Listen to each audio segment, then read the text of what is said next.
ஓம் நம சிவாய. சித்தர் சிவவாக்கியர் இவரோட பேர் நம்ம எல்லாருக்குமே நல்லா தெரியும். 18 சித்தர்களில் ஒருத்தர். இவரோட பாட்டு ஓடி ஓடி ஓடி ஓடி உட்கலந்த ஜோதியை, இந்த பாட்டு வந்து நம்ம சமீபத்தில் நிறைய பேர் கேட்குறோம். இப்போ வந்து நிறைய மாடர்ன் கம்போசிங்லாம் அந்த பாட்டில் இருக்குது. அந்த பாட்டு வந்து உண்மையிலே இங்கே ரொம்ப பவர்ஃபுல்லாக, அந்த ஒரு பாட்டை வந்து நம்ம அதோட அர்த்தத்தை புரிஞ்சுக்கிறதுக்கே அது வந்து அவ்வளோ deepest philosophical and spiritual meanings உள்ள பாட்டு. ஸோ அதில் ஒரு பாட்டு எடுத்து தான் நான் உங்களுக்கு விளக்க போகிறேன். இந்த பாட்டு தெரிஞ்சாலே நம்ம சிவபெருமான் யாருங்கிறத தெரிஞ்சுக்க முடியும்.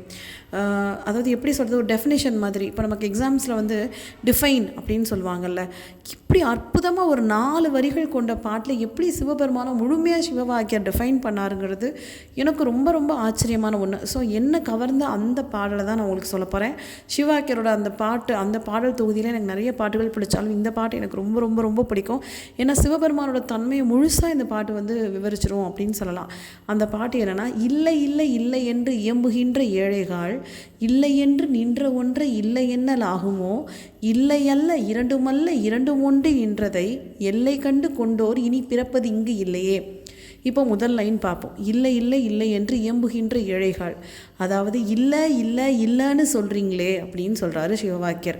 இப்போ வந்து மாணிக்கவாசகர் சொல்கிறார், புற்றில் வாழ் அறவும் அஞ்சேன், அதாவது புத்தில் வாழ்கிற பாம்பை பார்த்து கூட எனக்கு பயம் இல்லை, அப்படி நிறைய விஷயங்களை பார்த்து, ரொம்ப மோசமான விஷயங்களை பார்த்து, இதெல்லாம் பார்த்து எனக்கு பயம் இல்லை, யார் சிவபெருமானை பார்த்து உருகலையோ அவங்கள பார்த்தா தான் எனக்கு பயமாக இருக்குன்னு மாணிக்கவாசகர் சொன்ன மாதிரி தான் இந்த பாட்டில் சிவவாக்கியர் சொல்கிறார்.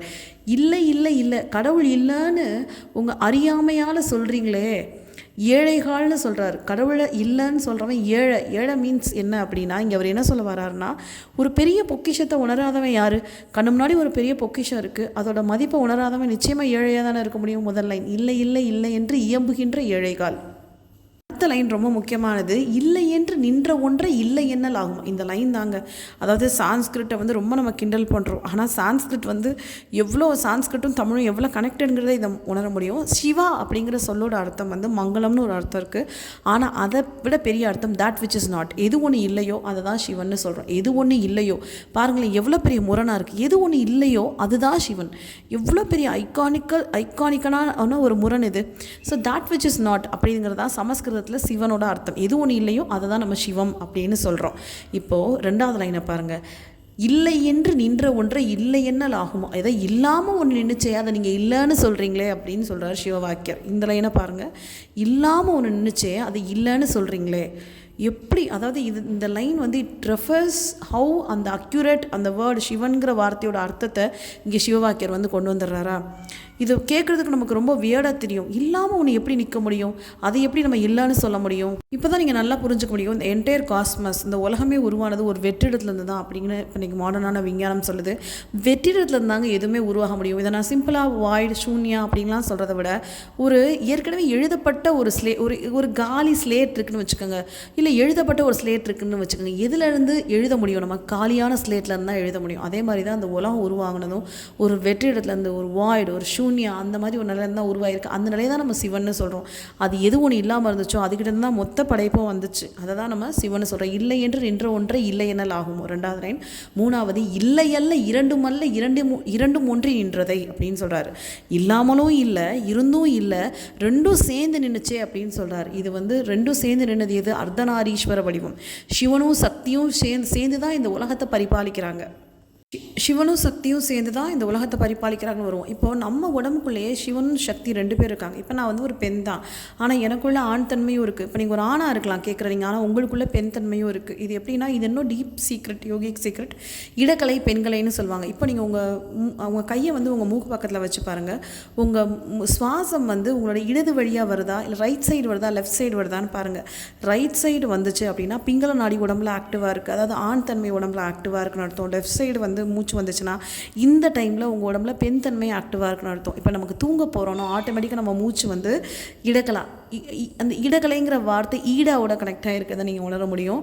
நீங்கள் தூங்க போகிறீங்கன்னா உங்கள் மூச்சு ஆட்டோமேட்டிக்காக வந்து it will go to the left. நீங்கள் ஒரு ஆக்டிவான வேலை பார்க்குறீங்கன்னா ஆட்டோமேட்டிக்காக it will go to the right. So இதை பற்றி நான் தனியாக ஒரு வீடியோ பண்ணுறேன்.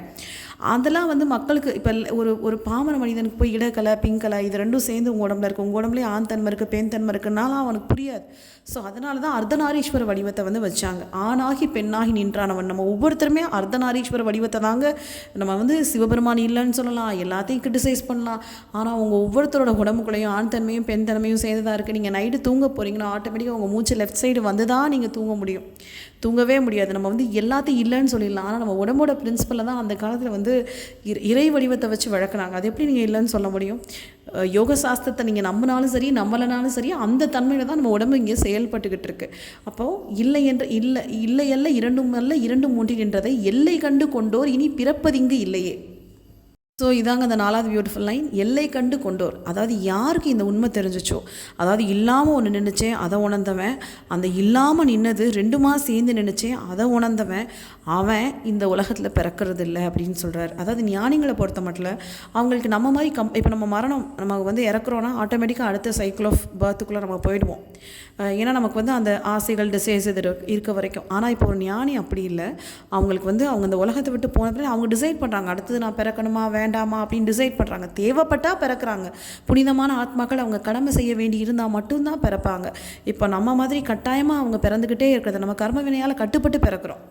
நம்ம கர்ம வினைகளால் தூண்டப்பட்டு பிறக்கிறோம். இப்போ சுவாமி விவேகானந்தர் பிறக்கிறார். சுவாமி விவேகானந்தர் வந்து சிவபெருமானோட அம்சம் மாதிரி.